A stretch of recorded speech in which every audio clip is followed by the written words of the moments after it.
এখন আছি আমি দেন হচ্ছে ভাঙ্গা ট্রেন স্টেশনে। আমি এর আগে কখনো ট্রেন জার্নিটা করি নাই। এটা আজকে হচ্ছে ভাঙ্গা টু কুষ্টিয়া যাব।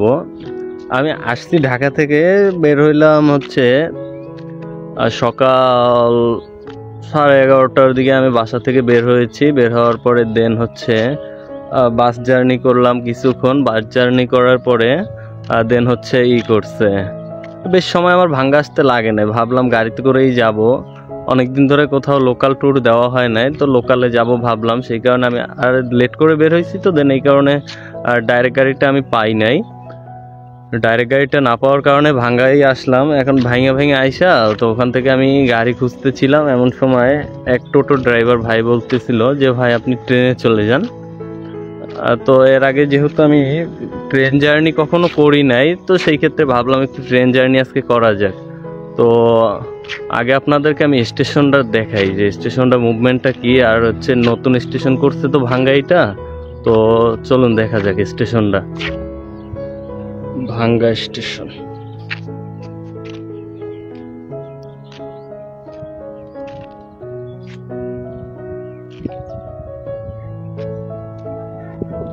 এখানে যে গাড়িটা দাঁড়ায় আছে এখানে বর্তমান ট্রেন একটা দাঁড়ানো আছে। ট্রেনটা হচ্ছে আপনার মালবাহী ট্রেন, আর এইগুলো হচ্ছে পাথরগুলো, এই যে লাইনের মধ্যে যে পাথরগুলো দেখতে পাচ্ছেন, এই পাথরগুলো এই যে গাড়িগুলোতে ক্যারি করা হয়। আর দেন হচ্ছে এই স্টেশনটার কাজ কিন্তু এখনো চলতেছে রানিং এ। আর হচ্ছে ডাইরেক্ট ট্রেন তো পাওয়া যাবে না, আর লোকাল আসবে। আজকে নাকি ট্রেন আপনার গিয়েছে 4 ঘন্টা লেটে গেছে। এখন কখন ট্রেন আসে বলা যাচ্ছে না। আমি যখন আসলাম ওই ভাই তো বললো ভাই আপনি 2টায় ট্রেন পেয়ে যাবেন। আর দেন হচ্ছে ট্রেন কাউন্টার থেকে বললো কখন আসবে তার কোনো গ্যারান্টি ওয়ারেন্টি নেই।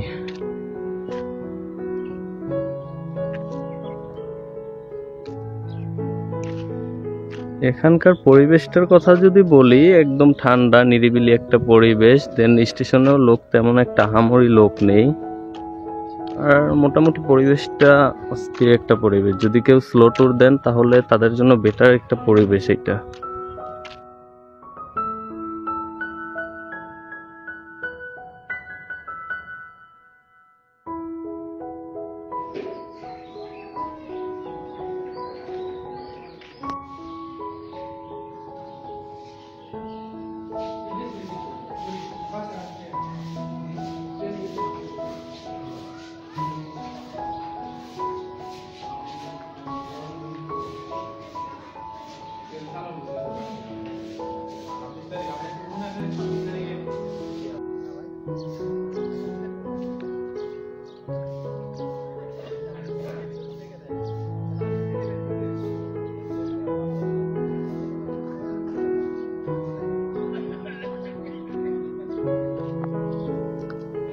এই যে এটা যেটা আপনি দেখতেছেন, এটা হচ্ছে আমার ক্যামেরায় যেটা এখন দেখা যাচ্ছে বর্তমানে, এটা হচ্ছে ট্রেনের পুরো ব্যাকগ্রাউন্ড, মানে স্টেশনটার হোল দেখা যাচ্ছে। আর এই পাশে তো ওই যে আপনার ক্যারি করা যে ট্রেনটা লোকাল, ওইটা ওই যে ট্রেনের উপরে দেখাই যাচ্ছে যে ট্রেনের কাঠগুলো সব রাখা রয়েছে।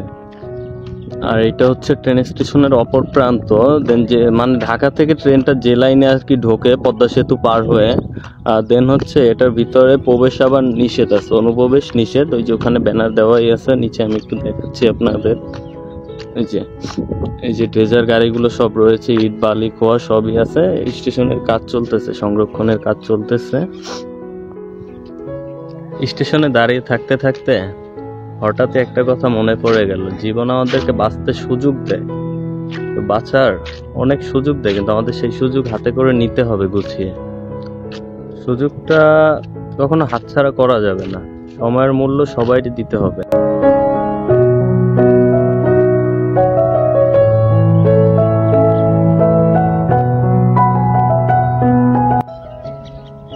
সময়ের মূল্যটা বলতে এইটা, আর যাই করো হাল ছাড়া যাবে না কখনো। আর লাইফে কখনো নিজের পিছু টানটা রাখা যাবে না। পিছু টান থাকা মানেই তুমি পিছিয়ে যাওয়া।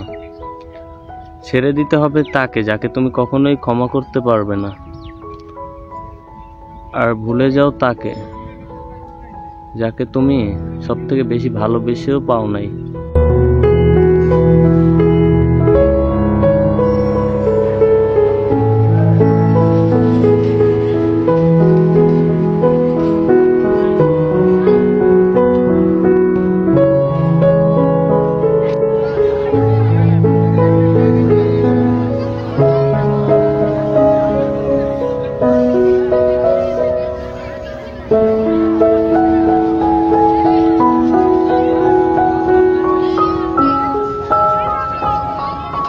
Thank you.